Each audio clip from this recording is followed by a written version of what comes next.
Terima kasih pemirsa, Anda masih bersama kami dalam Aku yang mengangkat tema yang sangat menarik sekali. Al-Quran apakah cukup dibaca saja? Insya Allah dari pertanyaan-pertanyaan jemaah Masjid Jami' Samudra Indonesia ini akan melengkapi tema bahasan kita.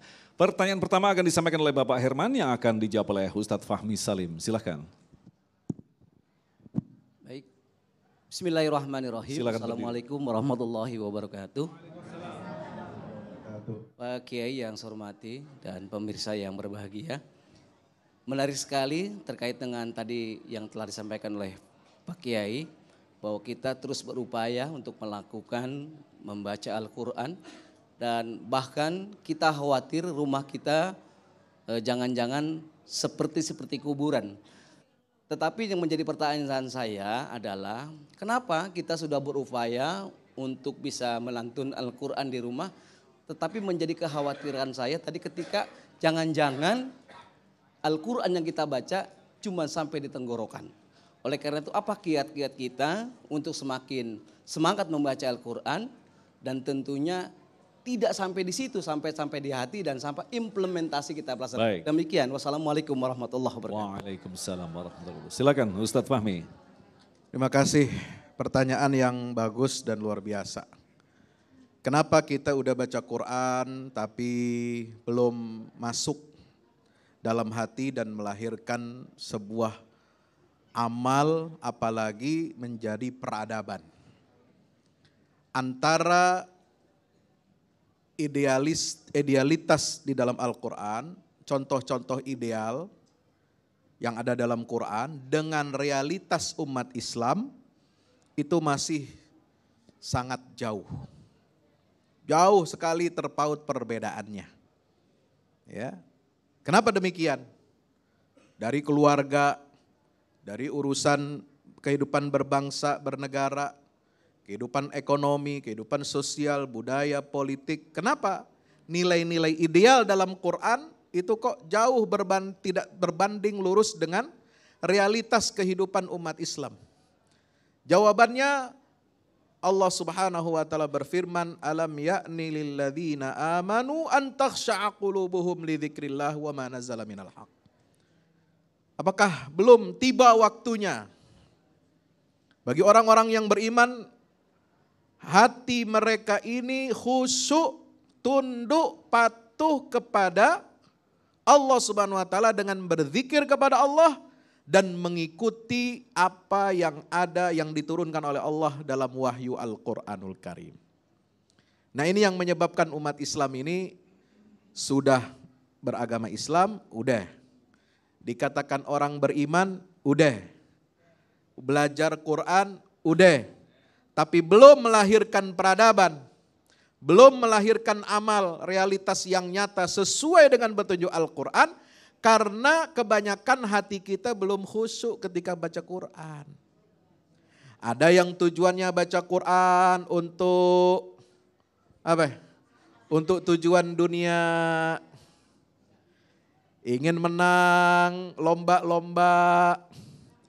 Pengen disebut ahli tilawah, qari'ah. Ingin disebut sebagai orang ahli baca Quran. Ya, belum khusyuk.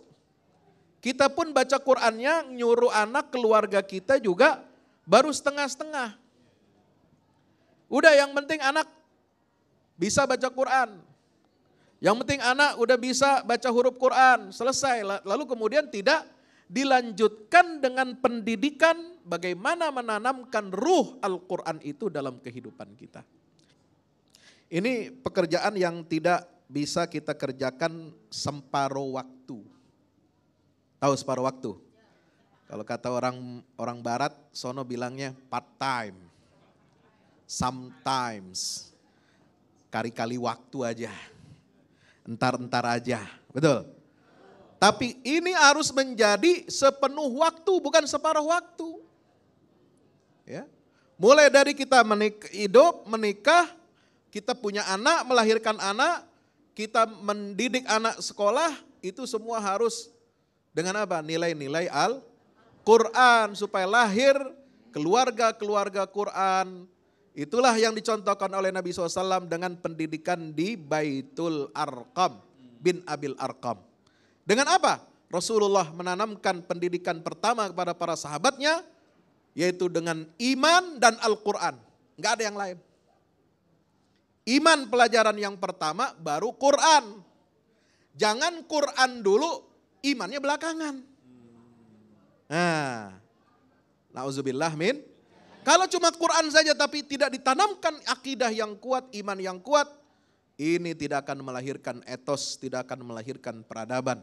Yang ada adalah peradaban umat Islam hanya pandai membuat musabaqah tilawatil Quran. tapi tidak pandai dia dalam kancah peradaban, tidak bisa berkuasa di atas muka bumi. Wallahu a'lam bishawab. Baik, terima kasih Ustadz Fahmi. Selanjutnya Ibu Lili yang akan dijawab oleh Ustadz Arifin Nugroho. Silakan Bunda. Assalamualaikum warahmatullahi wabarakatuh. Pak Ustadz, saya ingin bertanya. Tadi Pak Ustadz mengatakan, Al-Quran harus kita pelajarkan dan kita amalkan. Nah, saya ingin tanyakan, kita sering membaca Al-Quran, tapi lupa untuk mengamalkannya. Apakah ada faedahnya untuk itu Pak Ustadz? Terima kasih. Intinya penekanannya lupa. Lupa, kalau lupa diingatin. Terima kasih Bu Lili, Masya Allah. Pertanyaannya juga bagus ya. Dapat hadiah umroh nggak nih pertanyaan? Enggak ya? Gimana ini? Baca tapi lupa ngamalin. Lupa ngamalin ya. Antara lupa ngamalin, nggak tahu jadi nggak ngamalin, apa nggak mau ngamalin. Nah ini beda-beda nih ya. Jadi kalau pertanyaan pertama, kalau dia baca ada nggak pahalanya? Ada. Baca Al-Quran pasti ada pahalanya. Nah jelas ya, setiap huruf di Al-Quran itu dikali berapa? Dikali 10. Kalau alif lam mim, berarti berapa? Berapa pahalanya? Dalikal kitabul la raiba fi hudal lil muttaqin. Berapa pahalanya? Nah, itu banyak. Ya kan? Jadi kalau ditanya pahala ada? Pahala ada. Ini ayat Quran yang dibaca firman Allah. Ada. Tapi sebagai seorang muslim yang Allah jadikan sebagai khalifah fil ard, orang yang atau hamba yang Allah tugaskan untuk memakmurkan muka bumi, maka bumi ini tidak akan makmur hanya kalau dibacakan Al-Quran. Baca Al-Quran ada faedahnya, manfaatnya besar pahalanya, tapi tidak sebatas itu. Ya, harus tahapan berikutnya dijalanin. Orang sakit pergi ke dokter, sudah tahapan dia jalanin. Cuman kalau cuman datang ke dokter dia liatin dokternya aja, pulang sembuh. Ya enggak, tapi ada enggak manfaatnya? Udah tahu dia sakit ini, sakit itu. Dokter kasih resep, udah jalan ke tahap berikutnya. Cuman kalau resep cuman dia liatin aja. Beli obatnya dia beli, dia liatin aja.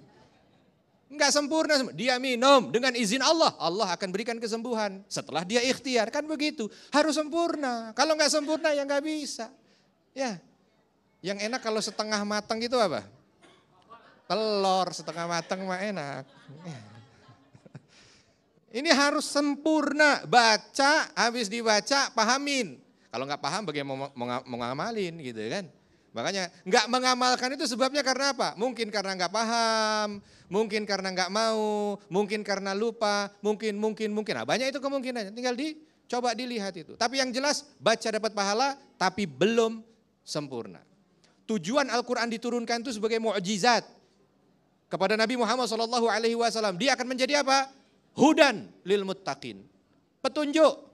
Kalau namanya petunjuk ya bukan cuma dibaca, tapi beli kulkas baru. Dia baca buku petunjuknya. Oh begini cara ngidupinnya. Dia diam aja kulkasnya. Enggak dia colokin ke listrik, cuma dilihatin aja. Kok kulkas enggak fungsi-fungsi? Nah, untung kulkasnya enggak bisa ngomong. Kalau kulkasnya bisa ngomong, yang nggak fungsi otaknya situ yang nggak fungsi gitu. Kenapa? Udah dibaca nggak mau diamalkan. Caranya begini, itu begitu hidup. Makanya tadi kiai kita bilang nggak bisa membentuk umat Islam ini kembali dulu pemimpin peradaban dulu. Tapi kenapa kita sekarang tidak bisa meng-create peradaban, memimpin peradaban, menciptakan Islam itu sebagai sesuatu yang bisa mengatur dunia sehingga dunia ini penuh rahmatan lil alamin? Karena kadang-kadang kita sebatas itu tadi. Ya. Banyak sudah alhamdulillah yang baca, Masya Allah. Kalau belum pengajian tuh rame baca. Yang dibaca ayat tentang gosip Ustaz. Yang dibaca ayat tentang gosip, rame ayat gosip baca. Ya. Tapi habis selesai baca, tahu nggak tadi? Wah, ngomongin tetangga. Jangan ngomongin tetangga, ngomongin yang baca. Tuh gaya banget bacanya seolah, wah gitu kan. Coba Pak. Padahal ayat yang dibaca apa? Ayat tentang ngegosip, ayat tentang tajassus, ayat tentang makan daging saudaranya sendiri yang dalam kondisi maita. Begitu kan? Itulah tadi. Berarti habis dibaca sekarang ditingkatin. Apa dia? Pelajarin. Pelajarin. Oh ini maknanya ini maknanya ini. Kalau udah insya Allah mengamalkannya akan lebih mudah. Saling mengingatkan. Harus punya partner mengamalkan. Sendiri-sendiri mah susah. Ya. Harus punya partner. Di rumah suami istri. Kalau anak sudah dewasa bareng. Yuk kita amalkan. Ayat apa sih yang kemarin kita baca? Ayat tentang ini Pak. Oh baik. Kalau begitu kita amalkan. Asal jangan jadi dalil Mas Agung. Ayat yang dibaca ayat tentang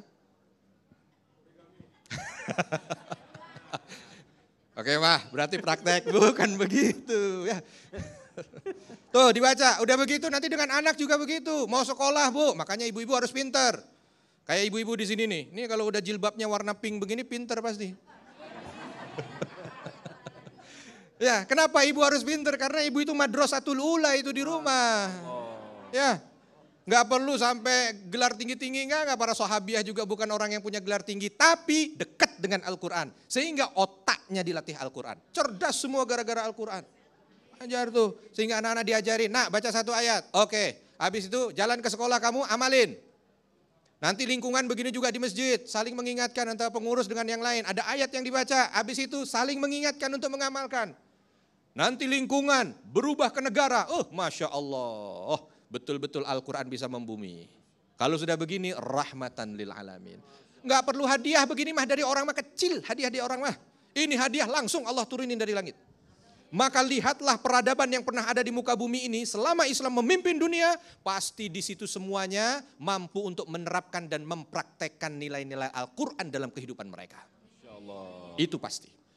Wallahualam. Baik, terima kasih Ustadz dan kita tentu saja masih menyimpan beberapa pertanyaan lagi. Kita akan jawab selepas pesan-pesan berikut ini. Damai Indonesiaku.